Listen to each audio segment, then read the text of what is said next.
ravi de vous accueillir à ce premier événement du Ernest. Je me présente rapidement. Donc, Flavien Poinceau, je suis animateur du Ernest pour l'ACTA, donc l'ACTA, tête de réseau des instituts techniques agricoles.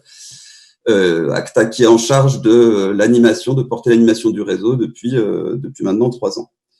Donc, c'est moi qui vais animer cet après-midi. Je ne serai pas tout seul, hein. Il y a d'autres membres de l'équipe organisatrice qui sont avec moi et je vous les présenterai au fur et à mesure de leurs interventions.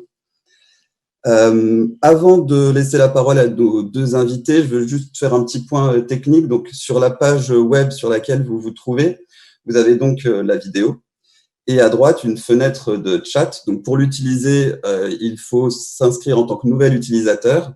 Vous renseignez votre nom, votre adresse mail et on vous demande un mot de passe. Donc, c'est vous qui le définissez, hein, c'est un nouveau compte que vous créez. Et une fois que ça, ce sera fait, vous pourrez interagir et poser des questions aux intervenants et entre vous. Donc voilà, n'hésitez pas à l'utiliser. Si vous rencontrez une difficulté technique, vous pouvez le faire savoir à notre prestataire, donc Vers de Terre Production. Donc notre prestataire aujourd'hui, c'est Dylan Tavernier d'Aram qui s'en occupe. Merci à lui. Et vous pouvez donc attirer son attention en tapant @ernest, @ernest, et puis la difficulté que vous rencontrez, et il essaiera de régler au mieux ce problème-là. Je voulais encore vous dire que tout en bas de la page, vous verrez un lien vers des ressources. Donc, c'est un lien vers notre site internet. Voilà, c'est des ressources complémentaires, des outils qui ne seront pas nécessairement présentés. Donc, n'hésitez pas à aller les consulter après l'événement. Il y aura sûrement des choses qui vous intéresseront. Donc, je vous ai dit tout ce que je voulais vous dire. Je vais laisser la parole donc à Gwenaëlle Hello du ministère de la Transition écologique et à Marion Bardy du ministère de l'Agriculture et de l'Alimentation, que je remercie chaleureusement au passage d'avoir accepté de venir ouvrir cet événement, de lancer un peu le coup d'envoi. Donc, mesdames, c'est à vous. Il me semble que c'est donc Gwenaëlle Hello qui va prendre la parole en premier. Je vous laisse ouvrir votre caméra. Alors, j'ai la caméra ouverte. Est-ce que vous m'entendez? C'est bon? Ok, merci beaucoup. Déjà, merci de me donner l'opportunité de quelques mots d'ouverture en partageant en commun avec Marion Bardy du ministère de l'Agriculture et de l'Alimentation, sur cette journée sur la connaissance des sols au service des territoires. Alors, pour cette journée existe, il faut que vous soyez tous là. Donc, j'en profite pour remercier le réseau lui-même, hein, le réseau Ernest, tous ceux qui font l'animation de ce réseau, hein, ACTA et les instituts, les experts du CSTI, et puis un remerciement un peu particulier à Flavien Poinceau pour animer le réseau et puis animer cette journée d'aujourd'hui. Et par avance, je vous remercie tous et tous les participants et intervenants d'avoir préparé des interventions riches et de quoi alimenter les discussions de l'après-midi. Donc, cette journée sur la connaissance des sols au service des territoires, pourquoi et comment inclure les sols dans la mise en œuvre des politiques publiques, je ne sais pas si c'est simple de répondre à la question, mais ce qu'on peut déjà dire, c'est que les sols se situent finalement au cœur, au centre, on va dire, des grands enjeux environnementaux, que ce soit les enjeux en termes de changement climatique et de biodiversité. Et malgré cette position un peu cruciale et leur rôle essentiel, on le sait tous, hein, ils subissent du fait des activités humaines des dégradations importantes, notamment en termes d'érosion, de diminution de matière organique et de contamination, qu'elle soit ponctuelle ou diffuse. Ainsi, la biodiversité des sols fait l'objet d'une prise de conscience et d'un intérêt croissant du fait déjà de son importance. Hein. Il est clair que le sol abrite plus de 25% de la biodiversité mondiale. C'est donc un acteur essentiel dans cette thématique. Et puis également des nombreuses implications liées au sol et des services rendus à la biodiversité. Donc, on parlait de la fertilité, du rôle que les sols jouent en termes de réservoirs pour les micro-organismes, sur la question climatique, sur le rôle joué sur la sécrétation du carbone, le rôle joué aussi pour la qualité de l'eau. Donc on sait l'importance des sols sur ces aspects-là.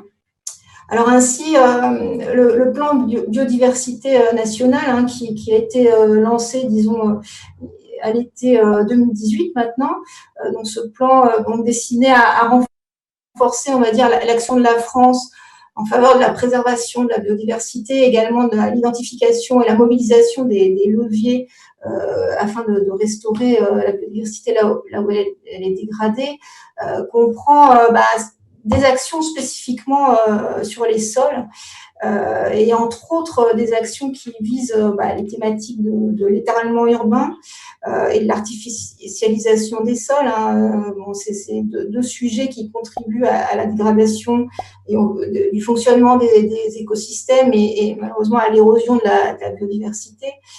Et également dans le plan des actions pour la nécessaire accélération de la transition écologique, accélération en faisant de l'agriculture et donc de toute cette liaison avec les sols une alliée de la biodiversité. Alors enfin dans le plan, alors je crois que c'est l'action 50, il me semble, il y a une action qui est spécifiquement dédiée et qui a pour ambition d'améliorer les connaissances sur la biodiversité des sols. Alors, si j'en parle, c'est que je voudrais revenir à ce sujet-là, de cette question de l'amélioration des sols, pour dire que c'est une démarche, des travaux qui sont en France du moins engagés de longue date. Et à ce sujet, j'aimerais citer le programme de recherche du ministère de la Transition écologique de l'époque, hein, le programme GESOL, donc un programme de recherche qui date de la fin des années 90, donc ça remonte un peu maintenant, mais qui a duré, disons, une vingtaine d'années et qui a permis à la fois le développement de programmes de recherche et également d'une fédération, d'une communauté de recherche interdisciplinaire sur le sujet des sols et avec un objectif d'aider à la fois les décideurs publics et les usagers avec une finalité de fournir ma foi des outils pratiques et opérationnels pour la surveillance, la gestion et l'amélioration de la qualité des sols. Et cette communauté de recherche pluridisciplinaire constitue aujourd'hui vraiment un atout pour la communauté scientifique française et sa reconnaissance et son action à l'international et européen en particulier.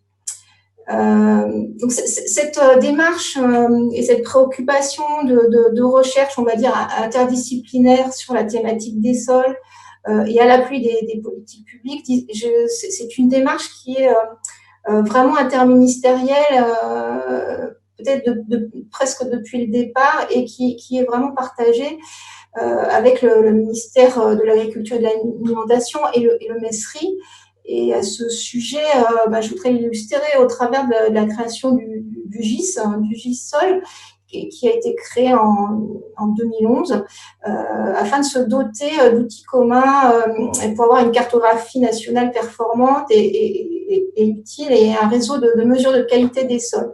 Et ça, c'est vraiment important en appui évidemment des pouvoirs publics et pour revenir à cette question territoriale, hein, c'est vraiment en appui au niveau à la fois local et national. Alors, je le disais, la communauté, elle est maintenant vraiment bien reconnue et les préoccupations sont partagées évidemment au niveau national et également au niveau international et particulièrement au niveau européen. Et je voudrais, pour illustrer cela, m'appuyer sur l'actualité, en fait, puisqu'on a une actualité européenne vraiment très riche sur ce sujet. Avec le lancement en 2020 de l'EJPI Sol, donc c'est un programme de recherche coordonné par l'INRAE, donc programme qui cherche à promouvoir une gestion climato-intelligente et durable des sols, donc programme de recherche pour 5 années. Toujours au niveau européen et dans le cadre d'Horizon Europe, là, qui va se lancer incessamment sous peu, puisqu'on va avoir le premier appel à projet au premier trimestre 2021, eh bien, la mission santé des sols et alimentation. Alors, cette mission, et ça n'est pas anodin, s'intitule Prendre soin des sols, c'est prendre soin de la vie. Et elle cible des objectifs concrets à horizon 2030 et associe plusieurs communautés, que ce soit des communautés de recherche, d'innovation, également des communautés un peu citoyennes sur les questions d'éducation et de formation, et tournée également vers un peu les aspects recherche-action et les démonstrations de bonnes pratiques. Et je crois d'ailleurs que dans l'après-midi, il y a une présentation sur cette mission. Et enfin, pour terminer sur cette thématique comment dire, sol au sein de l'Union, eh bien on peut citer la mise à jour, et vraiment c'est de l'actualité, la mise à jour de la stratégie sur les sols de l'Union pour lutter contre la dégradation de sol et assurer la préservation des ressources, puisque l'Union a ouvert une consultation publique depuis le 5 novembre.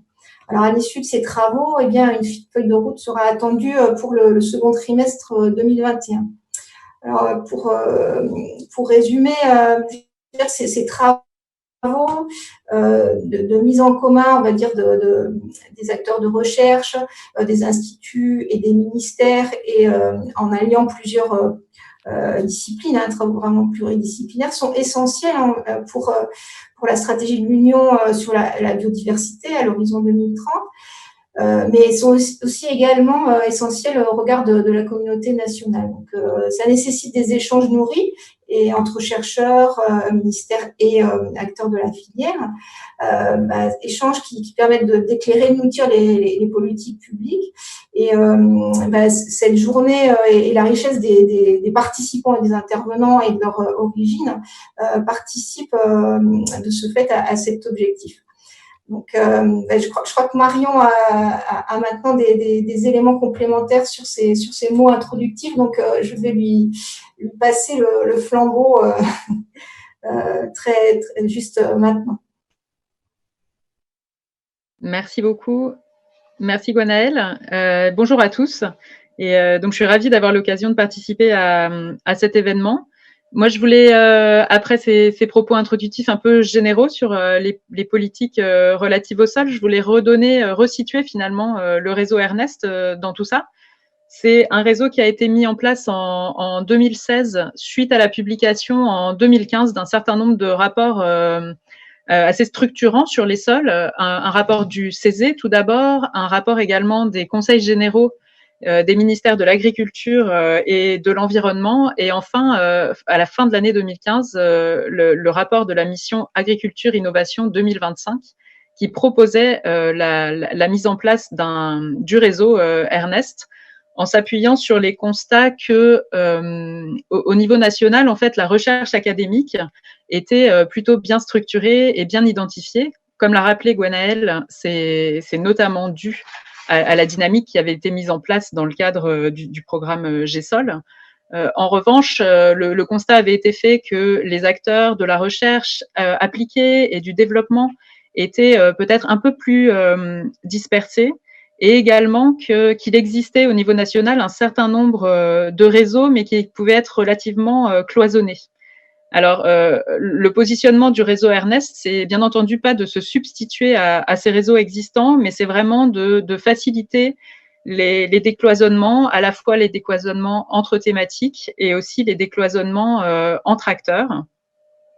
C'est un réseau qui est copiloté par les 3 ministères chargés de l'agriculture, de l'environnement, de la recherche. Et donc, c'est vraiment un réseau pluridisciplinaire qui concerne tout type de sol et tout type d'acteurs dont l'activité est en lien de plus ou moins près avec les sols. Et donc, au lancement du réseau, en fait, donc en 2017, une enquête nationale a été menée. Et cette enquête a notamment fait ressortir le besoin de partage de connaissances et d'outils mobilisables par les acteurs des territoires. Et c'est vraiment dans cet esprit-là qu'on a souhaité construire le webinaire d'aujourd'hui pour et avec les acteurs des territoires. Et donc, je voulais profiter à cette occasion pour remercier à la fois Maude Lelièvre des Écomères et Clémence Caron du CNFPT qui nous ont aidés en dialoguant avec Flavien en particulier, qui nous ont aidés à cerner les besoins des acteurs et à positionner cette journée. Et donc à nouveau, je remercie également le comité de pilotage du réseau, le CSTI, l'animation et puis tous les acteurs qui se sont mobilisés pour organiser la journée d'aujourd'hui et proposer un programme donc autour de 3 politiques déclinées dans les territoires. La politique d'aménagement du territoire par l'entrée de l'artificialisation, les plans climat, air, énergie territoriaux et les projets alimentaires territoriaux. Et donc le but là de cet après-midi, c'est vraiment d'être dans l'échange. Alors on avait initialement prévu de se retrouver en présentiel, ça n'a pas été possible, mais du coup on va essayer de rendre les choses les plus interactives possibles. Et donc, le but, c'est aussi vraiment d'identifier les problématiques des acteurs, d'illustrer des moyens d'action qui existent déjà pour répondre à ces problématiques, d'envisager pour la suite de mettre en place d'autres actions pour répondre à ces problématiques, et puis comme l'a évoqué Gwenaëlle, également de mettre en perspective ces politiques et ces dynamiques nationales avec la mission sur les sols qui se prépare au niveau européen, puisque Jean-François Soussana, qui fait partie du comité d'experts qui prépare cette mission, viendra la présenter en fin d'après-midi. Voilà, je vous remercie. Et donc, il me reste à nous souhaiter un séminaire fructueux. Merci beaucoup.